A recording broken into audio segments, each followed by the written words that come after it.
বিসমিল্লাহির রহমানির রহিম। আসসালামু আলাইকুম। সবাইকে অনেক অনেক শুভেচ্ছা জানিয়ে পাঠ করতে শুরু করছি আল বিদায়া ওয়ান নিহায়া গ্রন্থটি লিখেছেন আবুল ফিদা হাফিজ ইবনে কাসির আদ-দামেস্কি রহমতুল্লাহি আলাইহি। বইটি বাংলায় অনুবাদ করেছেন মাওলানা সৈয়দ মোহাম্মদ এমদাদউদ্দিন, মাওলানা মোহাম্মদ মহিউদ্দিন, মাওলানা বোরহানউদ্দিন এবং মাওলানা মোহাম্মদ আবু তাহের।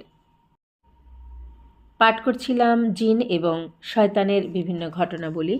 আজকেও আমি এরই ধারাবাহিকতায় শয়তানের ঘটনাবলী আপনাদেরকে পাঠ করে শোনাব। ইমাম বুখারী রহমতুল্লাহি আলাইহি বর্ণনা করেন যে আবু হুরায়রা রাদিয়াল্লাহু আনহু বলেন, রাসূলুল্লাহ সাল্লাল্লাহু আলাইহি ওয়াসাল্লাম বলেছেন, যখন তোমাদের কেউ ঘুম থেকে জেগে ওঠে এবং অজু করতে যায় তখন সে যেন 3 বার পানি নিয়ে নাক ঝেড়ে নেয়, কেননা শয়তান তার নাকের ছিদ্রে রাত্রি যাপন করে থাকে। ইমাম মুসলিম এবং ইমাম নাসাই ভিন্ন ভিন্ন সূত্রে এই হাদিসটি বর্ণনা করেছেন। ইমাম বুখারী রহমতুল্লাহি আলাইহি বর্ণনা করেন যে আবদুল্লাহ রাদিয়াল্লাহু আনহু বলেন, রাসূলুল্লাহ সাল্লাল্লাহু আলাইহি ওয়াসাল্লাম এর নিকট আলোচনা হলো যে এক ব্যক্তি সারা রাত নিদ্রা যায়, তারপর ভোর হলে জাগ্রত হয়। শুনে রাসূলুল্লাহ সাল্লাল্লাহু আলাইহি ওয়াসাল্লাম বললেন, লোকটির 2 কানে তো শয়তান পেশাব করে দিয়েছে। রাসূলুল্লাহ সাল্লাল্লাহু আলাইহি ওয়াসাল্লাম 2 কানে বললেন নাকি শুধু কানে বললেন, এ ব্যাপারে রাবী সন্দেহ প্রকাশ করেছেন। ইমাম মুসলিম, ইমাম বুখারী, নাসাই এবং ইমাম মাঝা ভিন্ন সূত্রে হাদিসটি বর্ণনা করেছেন।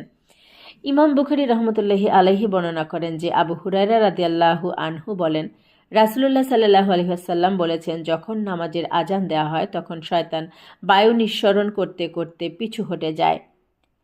ইকামত শেষ হয়ে গেলে আবার এসে সে মানুষ ও তার অন্তরের মাঝে অবস্থান নেয় এবং বলতে শুরু করে যে তুমি এটা স্মরণ করো, ওটা স্মরণ করো। শেষ পর্যন্ত লোকটি ভুলেই যায় যে সে নামাজে 3 রাকাত পড়ল নাকি 4 রাকাত, তারপর 3 রাকাত পড়ল নাকি 4 রাকাত পড়ল তার নির্ণয় করতে না পেরে 2টি সিজদা সাহু করে নেয়। ইমাম আহমদ রহমতুল্লাহি আলাইহি বর্ণনা করেছেন যে আনাস রাদিয়াল্লাহু আনহু বলেন, রাসূলুল্লাহ সাল্লাল্লাহু আলাইহি ওয়াসাল্লাম বলেছেন, তোমরা নামাজের সারিগুলো ঘনভাবে সন্নিবিষ্ট করে নাও, কারণ শয়তান ফাঁকে দাঁড়িয়ে যায়। আহমদ রহমতুল্লাহি আলাইহি বর্ণনা করেন যে আনাস রাদিয়াল্লাহু আনহু বলেন, রাসূলুল্লাহ সাল্লাল্লাহু আলাইহি ওয়াসাল্লাম বলতেন, তোমরা সারিগুলো ঘনভাবে সন্নিবিষ্ট করে নাও, এক সারিকে আরেক সারির কাছাকাছি করে নাও এবং কাঁধে কাঁধ মিলিয়ে নাও।